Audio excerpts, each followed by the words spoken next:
Pinasinungalingan ni Senador Ping Lacson ang mga pahayag ni Senadora Amy Marcos gaya ng pagbabawal umano sa kanilang pagbanggit ng mga matataas na opisyal sa mga pagdinig sa flood control. Ang buwelta ni Lacson, hindi nga dumadalo si Marcos sa kanilang pagdinig. Nakatutok si Mav Gonzalez. Kung ano na sinasabi niya eh. Parang ba gusto niya maging counterpart. Ayaw namin magkaroon ng miyaw-miyaw sa Senate pero parang mayroong gusto mag-apply. Bumuwelta si Senate President Pro Tempore Ping Lacson sa pahayag ni Senadora Amy Marcos na pinagbabawalan umano silang banggitin ang matataas na opisyal sa mga pagdinig ng Senate Blue Ribbon Committee na pinamumunuan ni Lacson. Sabi ni Marcos, pinuputol daw ang oras nila kapag mababanggit sina dating House Speaker Martin Romualdez at mas matataas na opisyal sa ehekutibo. Unfair sa amin yun. Napaka-irresponsible, baseless at saka untruthful, kasinungalingan. Never ko siyang kinausap para sabihin sa kanya, huwag kang magbanggit kay Speaker Romualdez, huwag kang magbanggit ng maski kaninong tao. Unang-una, hindi nga siya nag-a-attend eh. Anong sasabihin niya na pinagbabawalan sila? Kung may mga ebidensya raw na gustong ilabas ang senadora, tiniyak ni Lacson na bibigyan daw siya ng oras. Pero kailangan muna niyang dumalo sa pagdinig.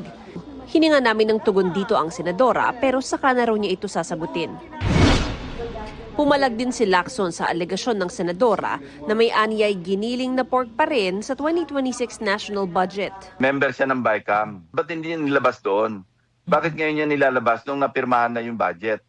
Yung baka nire-refer niya yung mga AIX, AKAP, TUPAD, MAIFIP. Eh, siya nga, noong last year, lagi siyang present sa distribution eh. Pag wala ka moral ascendancy, huwag ka na magsalita, huwag kang pumuna. Kasi babalik sa iyo yun. Ang ganitong anyay pag-epal ng mga politiko sa pamimigay ng ayuda ang dahilan ng inilagay nilang special provision sa budget na tahas ang nagbabawal nito. Hindi rin alam ni Lacson ang sinasabi ng senadora na baka magamit ang pondo para itulak ang impeachment ni Vice President Sara Duterte. Hindi ko masasagot yun kasi hindi nangyayari sa Senate yun eh. Sa Congress, narinig natin yan, yung unang impeachment, di ba? Meron talagang mga naipamudmud noon. Yun ang report na nagaling din sa House kasi yan din ang sinabi ni Congressman Toby Chanco saka sina Congressman Erice. Kung meron silang pamamaraan na gano'n doon, eh sino naman kami para pumunta sa House at questionin sila? Napaka-unparliamentary naman noon. Para sa GMA Integrated News, Mav Gonzalez, nakatutok, 24 oras. Sinabi po ni Senate President Pro Tempore Ping Lacson na mayroon ring anyang allocable si Senator Amy Marcos na batay sa hawak niyang files mula sa kampo ni dating DPWH Undersecretary Catarina Cabral.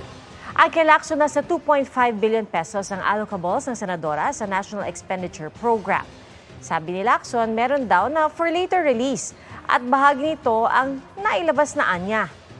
Tinawanan naman ng senadora ang mga pahayag ni Lacson. Ang sabi niya, wish list daw yon na ibinigay sa DPWH Central Office.